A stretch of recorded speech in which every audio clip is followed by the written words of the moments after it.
లూకా సువార్త 23వ అధ్యాయము 46వ వచనంలో మనం చూస్తే యేసు ప్రభువారు తండ్రి చేతికి ఏమిచ్చారండి?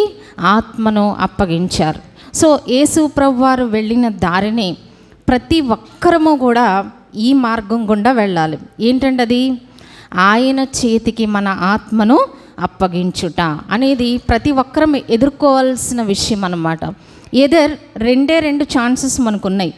ఒకటి దేవునికి అప్పగించుకోవడం, రెండు ఇంకొకరికి అప్పగించుకోక్కర్లేదు, వాళ్ళే వచ్చి లాక్కెళ్ళిపోతారు. ఎవరండి? అపవాది. దాని యొక్క చీకటి మనల్ని ఏం చేస్తూ ఉంటుంది? మనకి రెండు మార్గాలు, ఆప్షన్స్ అనేవి రెండే అన్నమాట. ఒకటి, మనం దేవునికి ఇష్టంగా జీవిస్తే మన ఆత్మ దేవుని చేతికి సంతోషంగా మనం అప్పగించుకోగలం. ఫర్ ఎగ్జాంపుల్, బాగా చదివిన పిల్లలకి ఎగ్జామ్స్ అంటే ఎలా ఉంటుందండి? హ్యాపీగా ఉంటుందా, కష్టంగా ఉంటుందా? చాలా హ్యాపీగా ఉంటుంది. ఎందుకని? ఈ ఎగ్జామ్స్, ఫైనల్ ఎగ్జామ్స్ అయిపోతే ఇంకో క్లాస్కి వెళ్ళిపోతాం. మరి మనం సరిగ్గా చదవకుండా ఉన్న వాళ్ళకి ఎగ్జామ్స్ అంటే ఏమవుతుంది? భయం కలుగుతుంది. అలాగే మరణం అనేది మనకి ఒక పరీక్ష లాంటిది అన్నమాట. సో ఈ మరణం అనే పరీక్షను మనం ఎదుర్కోవాలంటే సిద్ధపడిన వారికి ఎలా ఉంటుందండి? చాలా హ్యాపీగా ఉంటుంది. సిద్ధపడని వారికి చాలా భయముగా ఉంటుంది. సో బైబిల్ గ్రంథంలో యేసు ప్రభువారు తండ్రి చేతికి ఆత్మను అప్పగించారు. మరి ఒక వ్యక్తి ఎవరికి అప్పగించుకున్నారో మనం చూద్దామండి. మనము అపోస్తుల కార్యములు 7వ అధ్యాయము, అపోస్తుల కార్యములు 7వ అధ్యాయము చాలా బ్రీఫ్గానే మనం ముగించుకుంటాం, ఎవరు తొందరపడకండి. పేజ్ నెంబర్ 110, 110, 110వ పేజీలో అపోస్తుల కార్యములు 7వ అధ్యాయము 54వ వచనం అండి. 55వ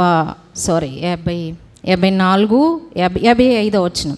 ప్రభువును మొరపెట్టుచు, యేసు ప్రభువా నా ఆత్మను చేర్చుకొనుమని స్టెఫను పలుకుచుండగా వారు అతనిని రాళ్లతో కొట్టిరి.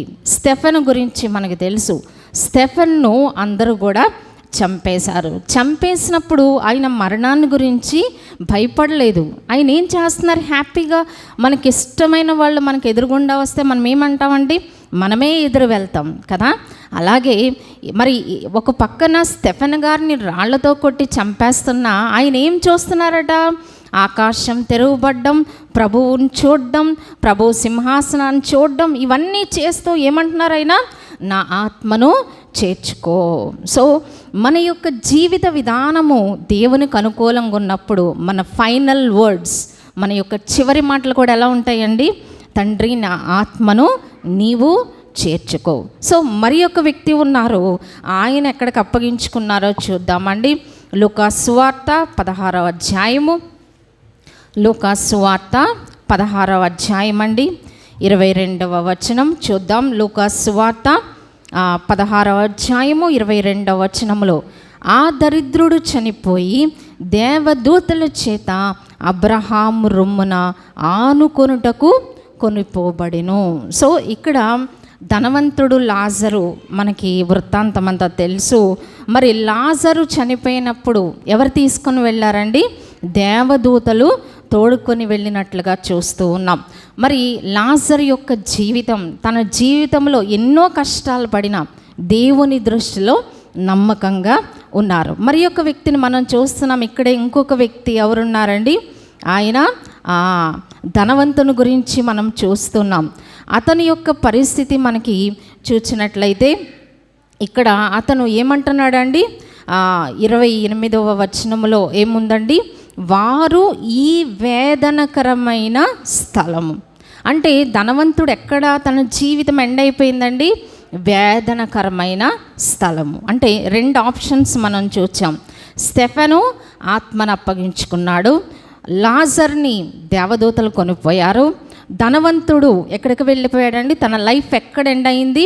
వేదనకరమైన స్థలములోనికి ఎండ్ అయ్యింది. సో విశ్వాసంగా మనము ప్రతి ఒక్కరం దాటి వెళ్ళాలి. అందుకే మరణములో నుండి జీవములోనికి దాటి ఉన్నాడు. సో ఈ దాటే క్రమంలో మనం ఆత్మను అప్పగించుకుందామా, లేకపోతే ఈ యొక్క ధనవంతుని వలె వేదనకరమైన స్థలము, ఏదర్ మనం అబ్రహాము రొమ్మునన్నా ఉంటాం, లేకపోతే వేదనకరమైన స్థలం. సో ఈ 2 స్థలాల్లో మన జీవితంలో మరి నిర్ణయించుకోవాల్సిన ఆ గడియ గురించి మనం ఇప్పటి నుంచి ఆలోచించాలి. అందుకని ఈ ఆత్మ ఎక్కడికి వెళ్ళిపోతుందంట ఒకసారి చూద్దామండి. ప్రసంగి గ్రంథము, ప్రసంగి అండి, సామెతలు, కీర్తనలు, సామెతలు, ప్రసంగి 12వ అధ్యాయం పేజ్ నెంబర్ 562 అండి. ప్రసంగి గ్రంథము 12వ అధ్యాయము 7వ వచనము, పేజ్ నెంబర్ 562.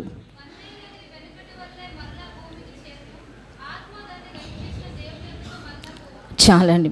సో మన శరీరము ఇక్కడ విడిచిపెడుతుంది, ఆత్మ ఎక్కడికి వెళ్తుందంట, దేవుని యొద్దకు మరలా పోవును. సో మరి యేసు ప్రభు వారికి ఆయన ఇచ్చిన బాధ్యతలు మనం చెప్పుకున్నాం.